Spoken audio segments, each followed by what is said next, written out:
Balance sheet दी है, balance sheet से ही start करना है। हमने क्या करना है, इलस्ट्रेशन है ना, इसमें बैलेंस शीट एक आपको गिवन होगी, ठीक है। क्या करते हैं, पहली कर ली ना, मैं कैश फ्लो स्टेटमेंट बनाना शुरू किया, मुझे प्रॉफिट चाहिए, वहां टटोलने ना होता चाहिए, ठीक है। फिर मुझे कुछ और चाहिए, फिर उसमें नजर जाएगी। बार बार 36 बार बैलेंस शीट ढूंढने से अच्छा है बैलेंस शीट को पकड़ो, यहां से ऊपर से शुरू करो, नीचे तक इसको समझते चले जाओ, क्वेश्चन खत्म। आई बात समझ में? यहां से वहां की अप्रोच नहीं, यहां से वहां की अप्रोच। आ रही है पहली बात समझ में? अब हम बनाना शुरू करेंगे सीधे कैश फ्लो स्टेटमेंट, और जैसे जैसे मैं आपको पूछते जाऊंगा क्वेश्चन पे नजर रखना, बिल्कुल फ्रॉम द वेरी टॉप से एक एक करके कोई भी चीज छोड़ेंगे नहीं, लाइन से वहां से पढ़ते पढ़ते डालते रहेंगे, ठीक है। जैसे स्टार्टिंग में हमें क्या चाहिए होता है, नेट प्रॉफिट बिफोर टैक्स चाहिए होता है। आई बात समझ में? ये हम कहां कैलकुलेट करते हैं, ये हम अलग बाहर से कैलकुलेट करते हैं। कैसे? Net profit after tax plus add करते हैं इसमें चार चीजें। कौन सी वो चार चीजें याद है? Proposed dividend, proposed dividend, interim dividend और ट्रांसफर टू जीआर और प्रोविजन फॉर टैक्स और प्रोविजन फॉर टैक्स। और ये मेड होता है, ये पेड नहीं होता है, ठीक है। ये मेड होता है, पेड नहीं होता है। आई बात समझ में? फिर जो आएगा इसमें से लेस हो सकता है रिफंड ऑफ टैक्स होगा तो कर देंगे, नहीं होगा तो नहीं करेंगे, ठीक है। इनमें से चार चीजें हैं, इनमें से कोई एक दिया हो, दो दिया हो, उतने ही इस्तेमाल करो, चारों दिए हो तो चारों इस्तेमाल करो, पांचवा कुछ नहीं आता है, ठीक है। लेस करेंगे रिफंड ऑफ टैक्स, जो आ जाएगा वो आएगा नेट प्रॉफिट बिफोर टैक्स आएगा। और ये यहां से इसको वर्किंग नोट में दिखाया जाता है ना, working note number 1। Working note number 1 में जो आंसर आएगा वो यहाँ वर्किंग नोट 1 का आंसर है करके यहाँ टोटल में इसकी अमाउंट आ जाएगी। आई बात समझ में? ये अमाउंट यहाँ क्लियर है? पहला स्टेप क्लियर है, ये यहाँ आ जाएगी। इसके बाद इसमें हमें कुछ ऐड करना होता है और कुछ लेस करना होता है। क्या ऐड होते हैं? नॉन ऑपरेटिंग या नॉन कैश एक्सपेंसेस होते हैं ऐड, और नॉन ऑपरेटिंग और नॉन कैश इनकम प्लस होते हैं। क्लियर हो गया? ये यहाँ इनका एडजस्टमेंट करके जो आएगा वो क्या आएगा? Operating profit before WC changes. और यहाँ फिर मैंने कुछ ऐड करना है और फिर मैंने कुछ लेस करना है। ये करंट असेट्स और करंट लायबिलिटीज की ट्रीटमेंट होगी। आई बात समझ में? तो स्टार्ट कहां से करते हैं क्वेश्चन को? पहले आपको लायबिलिटीज, अब हम इतना सब कुछ समझ आ रहा होगा, इतना समझ आ रहा है तो क्वेश्चन में सबसे टॉप से स्टार्ट करो। सबसे पहली चीज क्या दे रखी है? Equity and liabilities. देखो जो लायबिलिटी, जो फाइनेंस साइड है ना, जो हमें दूसरा निकालना होता है cash flow from financing activities. क्या? फाइनेंसिंग, क्योंकि लायबिलिटी साइड जो है वो फाइनेंस की साइड होती है। अभी जब तक मैं लायबिलिटीज पढ़ूंगा तब तक मैं फाइनेंस पढ़ रहा हूं। और तीसरी चीज होती है cash flow from investing activities. तो जब मैं बैलेंस शीट की असेट साइड को पढ़ूंगा तो समझना इन एक्टिविटीज को पढ़ रहे हैं। तो अभी बताओ इसको स्टार्ट जो कर रहे हो तुम, शेयर कैपिटल जो दे रखा है वो आपको इसका हिस्सा है, इसका हिस्सा है, इसका हिस्सा है।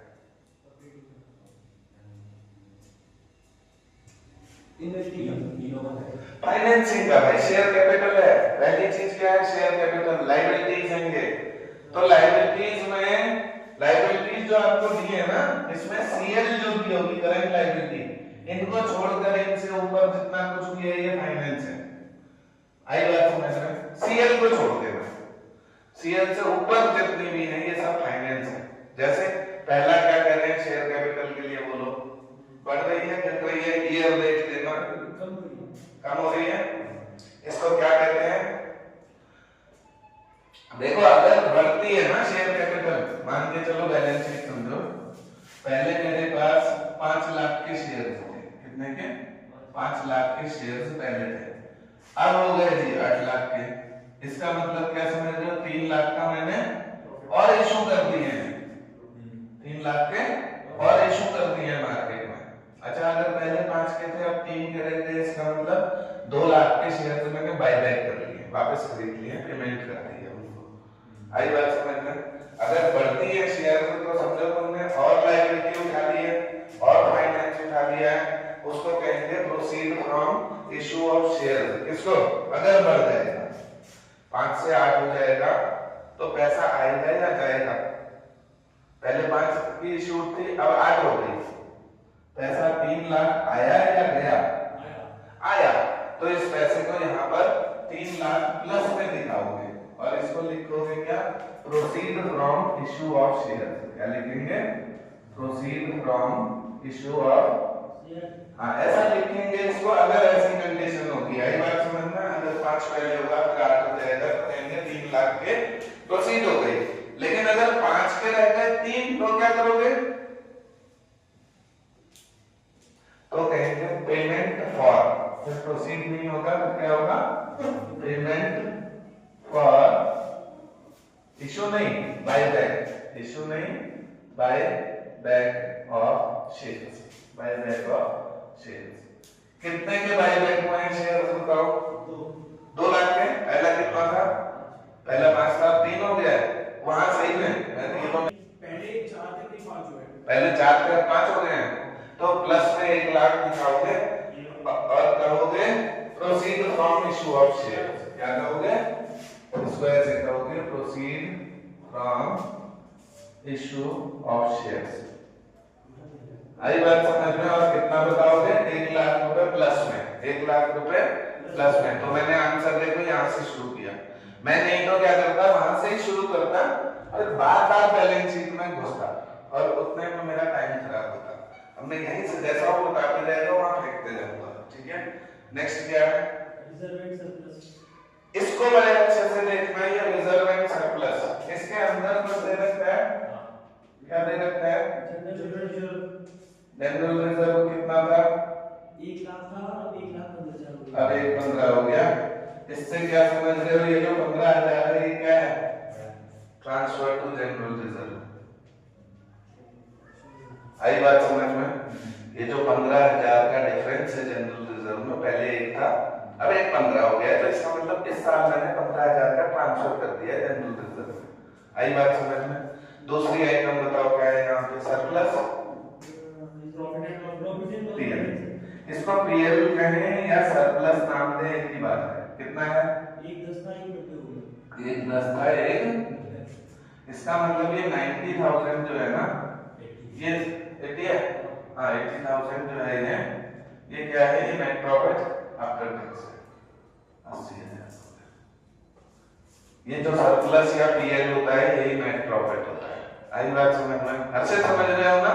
यहाँ जो जनरल रिजर्व है ये इस फर्स्ट स्टेप का टुकड़ा है, तो इसी के साथ ये नेट प्रॉफिट भी मिलता है 80,000 का। यहाँ जो सरप्लस दिया होगा यही नेट प्रॉफिट है। आई बात समझ में? ढूंढना आसान है, देखो ऐसे ढूंढना आसान है, वैसे तो पगली क्या होगे बार-बार वहां से यहाँ आओगे ना, और जगह पे जाना है वो तुम्हें पता ही नहीं है कहाँ क्या है। जब पता हो तुम्हें कि कहाँ क्या है तब तो आंख वहीं रहे, नहीं तो तुम बार-बार पूरी बैलेंस शीट में तोलोगे। ठीक है, तो एक चीज खत्म हो गई, आगे बढ़ो। Non current liability. अब दे रखे हैं कुछ नॉन करेंट लायबिलिटीज कितनी है? Long term borrowing. हैं? Long term borrowing. Long term borrowings है। पहले कितनी थी? इसका खुद लोन दे रखा है नीचे। हाँ बताओ नीचे लो। 12% डिबेंचर। 12% डिबेंचर। ठीक है, पहले कितने थे? 2 लाख के 2 हो गया, 1.5। अब 1.5 हो गए, तो 50,000 का ये क्या है? क्या कहते हैं इसको? Redemption of debentures, payment for redemption of. पहली बात तो माइनस है प्लस है, 50,000 का माइनस, तो माइनस जब भी है इसका मतलब पैसा जा रहा है तो उनसे पेमेंट हो रही है। ठीक है, पेमेंट फॉर, हाँ payment for redemption of debentures हो गए। रिडम्पशन डिबेंचर्स, डिबेंचर्स तो रिडीम हो गए 50,000 के। ठीक है। दूसरी बात, एक और बात है यहाँ पर से, ये तो 12% डिबेंचर है, ध्यान रखना है यहाँ पर एक इसके पीछे एडिशनल इंफॉर्मेशन में इंटरेस्ट दे रखे हैं, इंटरेस्ट ऑन डिबेंचर्स, या कुछ कहता है कि ये रिडीम जो हुए हैं कब हुए हैं, एडिशनल इंफॉर्मेशन कुछ है कितना 37। हाँ, ये जो इंटरेस्ट पेड है ना, ये कितना है 37,800। अच्छा, इससे एक बात समझना, ये जो एडजस्टमेंट होती है ना, चाहे इंटरेस्ट पेड गए या कैसे ये घट गए, तो कब दिखे, कब दिखे से क्या मतलब हुआ, यहाँ डेट बताओ कितनी है, 31/3/2011 और ये 12, ये 31/3/11, ये 31/3/12। डेट बहुत मायने रखती है यहाँ पर, अभी बताता हूँ कैसे। ये 31/3/11 है, ये 31/3/12 है। अगर ये घट गए और एडजस्टमेंट में कहता है कि भाई 1/4/11 को ये बिके, भाई अगर कहते हैं 31/3 को ये खत्म हो रहा है 2 लाख का 31/3 क्लोजिंग, अब अगले दिन 1/4 को 50 वापस कर दिए, तो ब्याज कितने पर दोगे अब आने वाले साल के लिए, 1.5 पर या 2 पर? 50 तुमने इससे अगले दिन 1 तारीख को ही तो वापस करें पब्लिक ने, ये है पब्लिक को, तो यानी इसके अगले दिन करे या इसी डेट को करे, तुम यही तो मानोगे उसको, यहाँ नहीं मानोगे ना उसको, क्या मानोगे? तो ये 2 लाख यही 1.5 हो गया, यही 1.5 हो गया, तो अब जब ब्याज देंगे तो 1.5 पर देंगे, आई बात समझ में? लेकिन अगर ऐसा होता कि 1/4 को या 31/3/12 को 50 वापस करें कहते तो पूरे 2 लाख पे पूरी ब्याज दर समझ पा रहे हो? तो इसलिए एडजस्टमेंट में इसकी डेट जरूर दी होती है, ठीक है, कि ये जो 50 का रिडम्पशन हुआ है ये कब हुआ है बताएगा। ऐसा क्यों बताएगा डेट, कि तुम्हें ब्याज निकालने में आसानी हो जाएगी, है ना, डेट पता चल रही।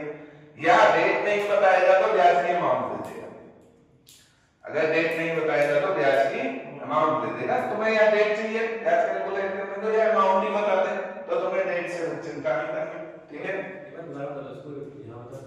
काम पे बताओ, यहाँ पर वापस से सुनना, निशान बहुत सही बात है, ध्यान रखना, ये बार बार बातें किताब में भी ढूंढने नहीं मिलेंगी, जो चीज एक बार बता दे रहे हैं ठीक से सुनना। ये 2 लाख के थे 31/3/11 को, जिस साल एंड हुआ ना 31/3/11 खत्म हुआ था, एंड में पाया 2 लाख का डिबेंचर है, लेकिन पता चला मैंने अगले ही दिन या आज ही 50 वापस कर दिए, तो आज ही तो 1.5 हो गए, और ये कब तक 1.5 रहेंगे भाई, यहाँ तक 1.5 रहेंगे। तो यहाँ जब देखा तो 1.5 पाए, ये 1.5 हुआ कब था, यहाँ हुआ था या यहाँ हुआ था? अगर यहाँ हुआ था तो तुम्हें अब जो है ये वापस हो गया ना 50 के, तो अब 1.5 लाख पे तो ब्याज दोगे तुम पूरे साल की, क्योंकि यहीं पे 1.5 हो गया है। और अगर ये 50 लेस होते यहाँ पर बोले यहाँ रिडीम हुए होते 31/3/12 को, तो पूरे 2 लाख की ब्याज यहाँ कर देते, आखिरी दिन रिडीम कर रहे हो ना, तो वहां पे ब्याज हो गया। आई बात समझ में? हाँ, ऐसे 1-2 क्वेश्चन और रहेंगे तो समझ आएगी, ठीक है। तो आपने क्या समझना है, एक और बात समझना, अगर डेट नहीं दी है तो हमेशा उसको यहाँ पर समझना, ये भी नियम है, ध्यान रखना, समझ पा रहे हो? अगर डेट बताइए यहाँ की तो लेस करके ब्याज लगाओगे, अगर इशू हुए हैं तो प्लस करके ब्याज लगा दोगे, अगर यहाँ रिडीम हुए हैं तो फिर तुम्हें इसी पर ब्याज देनी है, चाहे वो 2 है चाहे 3 है। आई बात समझ में? अगर क्वेश्चन में डेट नहीं बताई है, ब्याज भी नहीं बताया है, तो ऐसा भी हो सकता है क्वेश्चन में ना डेट बताए ना तुम्हें ब्याज की अमाउंट दे, तो हमेशा ये मानना कि 50 यहाँ रिडीम हुए हैं, यानी पूरे 2 लाख का ब्याज देंगे, ये भी नियम है। आई बात समझ में? हमेशा एंड में मानना, जब कुछ नहीं कह रहा है तो दूसरे साल के एंड में रिडीम हुए हैं, या इशू भी वही हुए हैं, ठीक है, जो कुछ भी हुआ है वो एंड में हुआ है, यही मानना है तुमको, ठीक है। तो अब तुम्हारी ये इंटरेस्ट पेड कहां जाएगी बताओ? नॉन ऑपरेटिंग एक्सपेंस है, क्या है या नहीं है बताओ? Interest paid non operating expense पहुंचा दो इसमें, यहां पर इंटरेस्ट पेड कितना है 37,800, क्लियर हो गया? इसका कांड हो गया 37,800 वहां पहुंच गई, ठीक है, इसकी जगह वही है, ठीक है। अच्छा, दूसरी जगह एक और बात समझना, यहाँ ये इंटरेस्ट पेड में क्या कर रहा हूँ, प्लस कर रहा हूँ, तो नीचे या तो इसमें या इसमें कहीं ना कहीं माइनस कर दूंगा, ये भी एक नियम है, बात समझ रहे हो। इस नॉन ऑपरेटिंग एक्सपेंस को मैंने यहाँ ऐड किया ना, तो कहीं माइनस जरूर होगा। मुझे ये बताओ ये है कौन सी साइड का? ब्याज। फाइनेंस है या इन्वेस्टिंग है? फाइनेंस है, तो फाइनेंस में यहाँ लिखो इंटरेस्ट पेड और 37,800 रुपए। हाँ, इसको माइनस जरूर करना। और ये माइनस क्यों हो रहा है? क्योंकि वहां प्लस हो रहा है। इससे तुम्हें वो चीज याद आएगी कि अगर किसी चीज को तुम यहाँ माइनस कर रहे हो और उधर भी माइनस कर रहे हो तो समझ लेना मैं बहुत बड़ा वाला हूँ, है? हाँ, ये भी ध्यान रखना। कोई चीज इधर माइनस है उधर भी माइनस नहीं होनी चाहिए, वहां प्लस होनी चाहिए, ठीक है? कोई चीज यहाँ प्लस हो रही है तो उधर पक्का माइनस होगी, ठीक है? ये थोड़ा सा ओरिएंटेशन रखना है। क्लियर है? यहाँ तक की बात क्लियर हुई? इंटरेस्ट पेड यहाँ गया, आगे बताओ। 14% mortgage loan। 14% mortgage loan, same बात। ये जो 14% है ना, ये इसकी ब्याज की रेट है, ठीक है? और मॉर्गेज लोन पहले कितना था? अब एक साथ हो गया। पहले 1 था, अब 1 साल हो गया। एडजस्टमेंट में कुछ कह रहा है? कब हुआ ये 1 साल? नहीं कह रहा है। इसका मतलब मैं इसको मानूंगा 31 3 12 को 1 साल हुआ है, तो ब्याज किस पे दूंगा? इसमें या उसमें? एक बात और सुन लो मेरी, अगर तुम्हें लगता है कि यहाँ पर हुआ है तो ब्याज लगाना इस पर, और अगर लगे कि यहाँ पर हुआ है तो ब्याज लगाना इस पर। आई बात समझ लो, ये भी टेक्निक है, ठीक है? कि जज्बा जो जाती है ना, अरे वहां हुआ है तो अब दिमाग लगाएंगे कि ब्याज इस पर लगाना, सोचो ही मत। अगर यहाँ पर चेंज हो गया है तो ब्याज इस पर लगाना है इस साइड पर, अगर यहाँ पर चेंज होता है तो ब्याज इस पर लगाना। आई बात समझ में? ये भी एक टेक्निक है। क्लियर है? तो अब तुम्हें ब्याज किस पर लगानी है? 1 लाख पर लगानी है भाई, 1 साल पर नहीं, क्योंकि चेंज कहाँ मांग रहे हो? चेंज यहाँ मांग रहे हो। कुछ नहीं दिया है तो यहाँ पर चेंज मांगते हैं, ब्याज इस पर लगाएंगे। तो कितने? 1 लाख पर 14%, 14,000। ये इंटरेस्ट पेड यहाँ पे भी प्लस 14,000, ये 37,800 में 14,000 और जोड़ देना इंटरेस्ट। ये इंटरेस्ट ऑन डिबेंचर है, ये इंटरेस्ट ऑन मॉर्गेज लोन है। और सेम इंटरेस्ट यहाँ माइनस हो रही है तो यहाँ पर प्लस करो 14,000। बोलो, आई बात समझ में? यहाँ तक क्वेश्चन लाइन से चलता जा रहा है, कुछ छूटेगा भी नहीं और बिल्कुल एंड भी हो जाएगा। नहीं तो ये क्वेश्चन ऐसा क्वेश्चन है ना, किसी से कंप्लीट नहीं होता है, कुछ ना कुछ भूल जाता है। वहां से यहाँ ढूंढ रहा है, कुछ नहीं ढूंढ पाया, नहीं मिला, छूट गया, है ना? ये बहुत प्रॉब्लम है इसकी। तो ये अप्रोच लोगे तो छूटेगा कुछ नहीं। अगला बताओ। अब आ गए करंट लायबिलिटी में, ठीक है? मुझे पता है करंट लायबिलिटी का मुझे इंक्रीज डिक्रीज यहाँ पर सेट करना है। आई बात समझ में? बताओ इंक्रीज डिक्रीज कैसे सेट करें? ट्रेड पेबल बढ़ रहे हैं, घट रहे हैं? बढ़ रहे हैं तो बिल्कुल ऐड कर दो, बढ़ रहे हैं तो ऐड कर दो। क्या लिखें? Increase in TP. कितना है ये? 80 से 90 15। आगे बताओ। अब टोटल है हो गया सीएल खत्म? कितने? ठीक है। अब असेट्स हो गए, असेट्स पे आ जाओ। बात आई समझ में? इसका मतलब मेरा फाइनेंस खत्म हो गया, लायबिलिटी खत्म, फाइनेंस खत्म। अब इन्वेस्टिंग पे आ रहे हैं, ठीक है? इसमें इतना ही था, ठीक है? हाँ, लबड़ा सारा कहाँ है? वहां है सारा लबड़ा, इसमें और इसमें कोई लबड़ा नहीं है। फिर बता रहा हूँ, ये दोनों आसान है, सारा वहां है, ठीक है? ये भी आसान है। कैसे समझ आएंगे? जिसको बैलेंस शीट से ये बात समझ आएगी उसको आसान समझ आएंगे, नहीं वैसे भर नहीं जाएंगे, ठीक है? अब बात ये बात असेट साइड की। असेट साइड में पहली चीज बताओ क्या दी है? Non current assets. नीचे देखो बाइफरकेट कर रखा होगा इसको, फिक्स्ड असेट्स है। कितने दे रखे हैं? यहाँ मैं इसको लिखता भी रहता हूँ तो मैं समझाने के लिए। फिक्स्ड असेट्स पहले कितनी थी? 5, अब 7। कुछ नीचे एडजस्टमेंट है क्या? नहीं है। इसका मतलब क्या है? पहले 5 लाख की असेट्स थी, अब 7 लाख की हो गई। इसका मतलब मैंने 2 लाख की असेट्स क्या कर ली? खरीद ली। Purchase of assets. और परचेज करने से पैसा आता है या जाता है? जाता है। तो इसको यहाँ लिखेंगे, क्या लिखेंगे इन्वेस्टिंग एक्टिविटी में? Payment for purchase of building. क्या लिखेंगे? Payment for purchase of fixed assets. Fixed assets कितनी है? 2। और ये माइनस में दिखाओगे, माइनस प्लस का बहुत ध्यान रखना है। क्या माइनस में दिखाना है उसे ब्रैकेट में जरूर डालना है, ठीक है? आगे बताओ। नॉन करंट इन्वेस्टमेंट बताओ क्या कुछ तोड़ के दे रखे हैं। पहले 70 था 56 हो गया। पहले 70 था 56 हो गया। नॉन करंट एसेट्स पहले 70 थी अब 56 हो गई। ये नॉन करंट एसेट्स है। अच्छा और कुछ नहीं इतना ही है। इस 56 70 से जो 56 नॉन करंट एसेट्स हुई है ना, ये नॉन करंट इन्वेस्टमेंट है। नॉन करंट इन्वेस्टमेंट ना, एसेट्स इन्वेस्टमेंट एक ही चीज है। कितनी है 14000 की। 14000 की क्या कहेंगे इसको, नहीं निकाला 14000 सही लोग non current investment. Proceed from sale of non current investment क्या कहेंगे, proceed from. Sale of non current. Proceed का मतलब पैसा आना होता है। हाँ, जब भी तुम्हें लग रहा है पैसा आ रहा है तो कह दो प्रोसीड फ्रॉम, बस proceed from sale of investment. Clear है, पैसा आ गया 14000 रुपए। आगे अब करंट एसेट्स। करंट एसेट्स बताओ। Current assets inventory. Inventory stock, इसमें नाम बताओ क्या क्या दे रखते हैं करंट एसेट्स में। इन्वेंटरी और ट्रेड रिसीवेबल और कैश एंड कैश इक्विवेलेंट। ये जो कैश एंड कैश इक्विवेलेंट है इसका इंक्रीज डिक्रीज नहीं करते हैं। ठीक है, अगली बात समझना। तो बाकी को कैश एंड कैश इक्विवेलेंट को छोड़ के बताओ क्या पहले इन्वेंटरी बढ़ रहा है घट रहा है।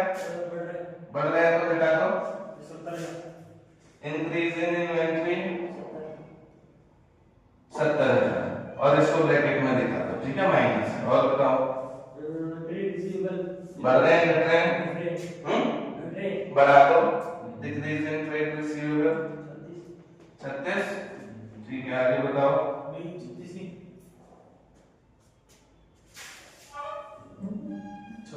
26। ठीक हो गया, आगे बताओ। कितना ही है, तीनों हो गए। अब कैश एंड कैश इक्विवेलेंट रह गया। ठीक है, और क्या है क्वेश्चन में, खत्म हो गई कहानी, क्वेश्चन भी खत्म हो गया है ना। और किसी से ये क्वेश्चन अभी आधा भी नहीं बना होता, हमारा कंप्लीट भी हो गया क्वेश्चन। फिनिशिंग टच देना बाकी है बस इसको। आई बात समझना, कैसे देंगे फिनिशिंग टच, आओ देखते हैं finishing touch. Net profit before tax मैंने वहां पे बताया था कितना था, 80 ये था। 90 95 हो गया। ये 95,000 यहाँ से उठ के यहाँ से आ जाएगा। इस 95 में ये दोनों जोड़ दो, कितने हो गए 30 40 50 51 800 है। हाँ मॉर्गेज लोन था 1 लाख और 1,60,000 था। ये 14 कुछ नहीं डाला है। अच्छा यहाँ भी 14,000 इंटरेस्ट पेड नहीं दिया, 37 और 14 कुछ नोट तो नहीं दे दिया नीचे। हाँ नोट क्या कर रहा है, नहीं 37,800 मैं समझ गया मॉर्गेज लोन 14% का लगा हुआ है। वो इंटरेस्ट पेड टोटल इंटरेस्ट है, वेरी गुड। ये सेंस है, ये सेंस है। हाँ नहीं उसने बिल्कुल सही समझा। वो जो इंटरेस्ट पेड है वो टोटल इंटरेस्ट पेड है, उसका भी और उसका भी। आई बात समझ में। तो 38,700 पूरा आएगा क्योंकि 37,800 इतना ही अमाउंट का इंटरेस्ट पेड है।